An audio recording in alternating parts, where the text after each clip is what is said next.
state of mutual mind, which is an expression I'd never really heard before. Can you explain what that is and why that matters?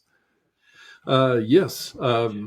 The developmental and neuropsychologists call it intersubjectivity because it runs faster than the conscious mind, so it feels subjective to us. Mm-hmm. But actually, from the right side of the brain to my right brain to your right brain and back again, we send messages back and forth, complete cycles 6 times a second.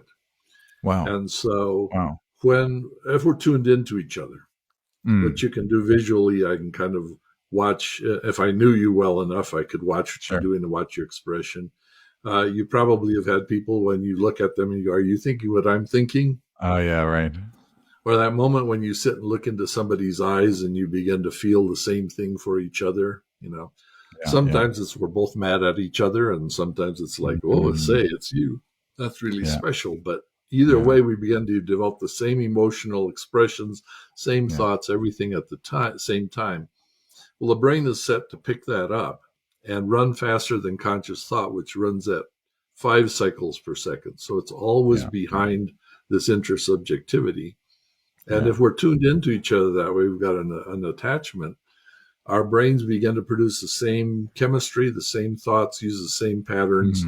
And, have you ever had the experience where you saw 2 people get together? One of them says, "You're making me mad." And the other says, "No, you're making me mad." Oh, yeah, right. Or, "You're making me smile." "No, you're making me smile." It's because us is making us mad, or us is making us smile. That's mutual mind state. And the brain is designed to do that. And that's how it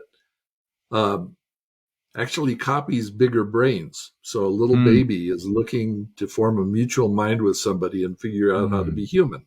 When we go to calculus class, we're looking around for somebody that goes like, "You understand what they're talking about here?" And we're looking for a greater mind that can say, yeah, it works like this. And we go, "Huh? Say that again?" Yeah. And after a few repetitions, we go like, "Oh, now I can think that way too." And whether it's intellectual or emotional or relational, these moments of mutual mind are when we form ourselves into someone greater than we would have been otherwise. And it runs roughly inside the brain about 12 cycles per second. So you can actually run the frequency in there and you can see like, woo, we're running much faster than conscious mind can go.